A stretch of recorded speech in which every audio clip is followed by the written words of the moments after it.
she get? Oh, there we go.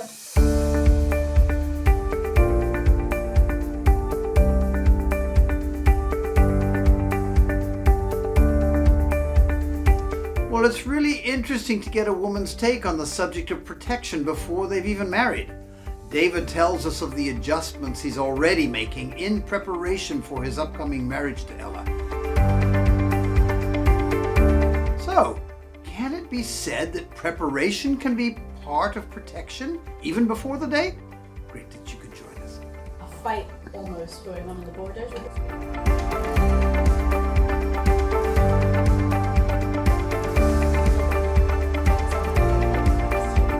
I'm sure that each one of you have realized that a woman is not a pushover, and she has a need to know who she is, and she needs to know that she's special in your particular eyes. Have you ever had any experience where you've been put on the line because that respect issue has not been recognized by your wife or girlfriend, and now you need to do something? Obviously, we aren't married yet, me and Ella, but it was a bit of a learning curve, I should say.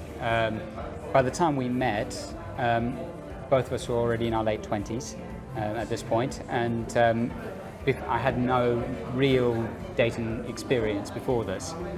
And so one of the things that I had to do, quite rapidly in fact, was get myself out of the mindset of being a single person.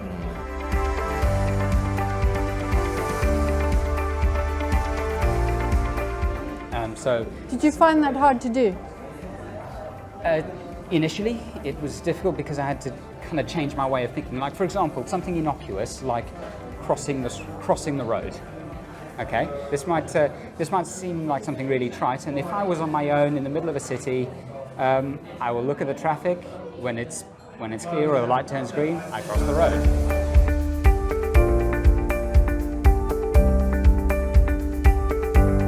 However, we had a situation once where we went to some shops, and I used that method where I just simply went and I just barreled across the road. And she'd been left behind. She was left behind, and she whispered something to me and said, "A gentleman would have waited." And which really resonated. So now, what we now do is essentially I hold her hand whenever we cross the road to make sure that she is with me. And so that's just an example of just where you're just conscious that you're with her. Another thing that I've got myself in the habit of doing is open the car door for her. She really may seem old-fashioned, but actually women... Yeah, it does actually say it makes a statement. Yeah. And like I said, this is stuff which has been kind of growing and progressing over the last year, just getting into that habit for both of us. Yeah.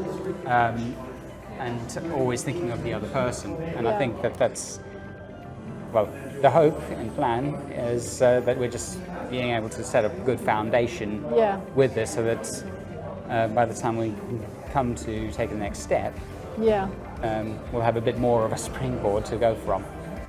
I see. What's that?